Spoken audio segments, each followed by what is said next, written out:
महाभारत का नाम सुनते ही हमारी आंखों के सामने कुरुक्षेत्र का मैदान, अर्जुन भगवान श्री कृष्ण का संवाद और कर्ण का अद्भुत पराक्रम आ जाता है। पर सोचिए, अगर मैं कहूं कि महाभारत का एक हिस्सा हकीकत बनकर हमारे सामने आ चुका है, तो क्या आप यकीन करेंगे?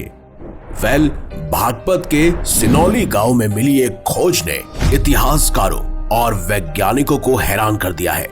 तो ऐसा आखिर क्या मिला जो कर्ण के रथ के पहिए से जिसे जोड़कर देखा जा रहा है?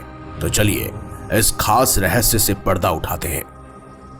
बात 2018 और 19 के बीच की है, जब उत्तर प्रदेश के बागपत जिले के एक छोटे से गांव सिनौली में कुछ किसानों ने अपनी जमीन को खोदना शुरू किया। उनका मकसद जमीन पर फसल उगाना था, लेकिन उन्हें पता नहीं था कि वो महाभारत के कुछ ऐसे रहस्यों को खोज निकालेंगे जो पूरे दुनिया को हैरान कर देगा। एक खेत में अचानक ही बहुत सारे तामपात्र और साथ ही सोने के सिक्के निकलने लगे, साथ ही सोने के आभूषण भी। धीरे धीरे ये बात पूरी तरह से गांव में फैल गई और इसकी भनक जब भारतीय पुरातत्व विभाग यानी ASI की टीम को लगी, तो उन्होंने इस जगह की खुदाई शुरू की। वहां खुदाई के दौरान कुछ ऐसा मिला जिसने इतिहासकारों और वैज्ञानिकों को दंग कर दिया।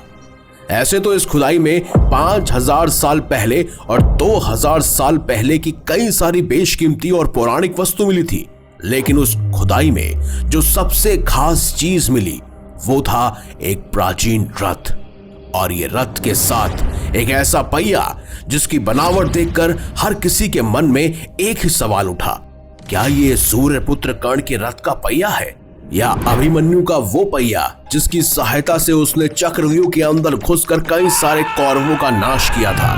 और इसी सवाल ने लोगों को सोचने और वैज्ञानिकों को गहरी खुदाई करने के लिए मजबूर कर दिया। साथ ही इस रथ के अलावा वहां और भी बहुत सारी चीजें मिली, जैसे तांबे के अस्त्र शस्त्र, प्राचीन कब्रें। अब ASI की टीम की माने तो ये एक कब्रिस्तान था जहां पर अक्सर लोगों को दफनाया या फिर जलाया जाता था, क्योंकि यहाँ बहुत सारी कब्रें ऐसी मिली जिसके अंदर बहुत सारे ताबूत भी मौजूद थे। अब एक सवाल जो बड़ा दिलचस्प है, जब बहुत से लोगों ने पूछा कि क्या ये कर्ण के रथ का पहिया है, ये सवाल वैसे बहुत दिलचस्प लगता है सुनने में, और इसका किस्सा तो आप सब जानते ही हैं कि महाभारत के एक बड़े ही मशहूर दृश्य में कर्ण का रथ कुरुक्षेत्र के मैदान में फंस जाता है। जब कर्ण उसे निकालने की कोशिश करता है और रथ से उतर जाता है, तब छल से ही भगवान श्री कृष्ण के कहने पर अर्जुन उसका वध कर देता है। और ये घटना महाभारत के सबसे भावुक पलों में से एक थी, और आज भी लोगों के दिलों और दिमाग में ये गहरी जगह बनाती है।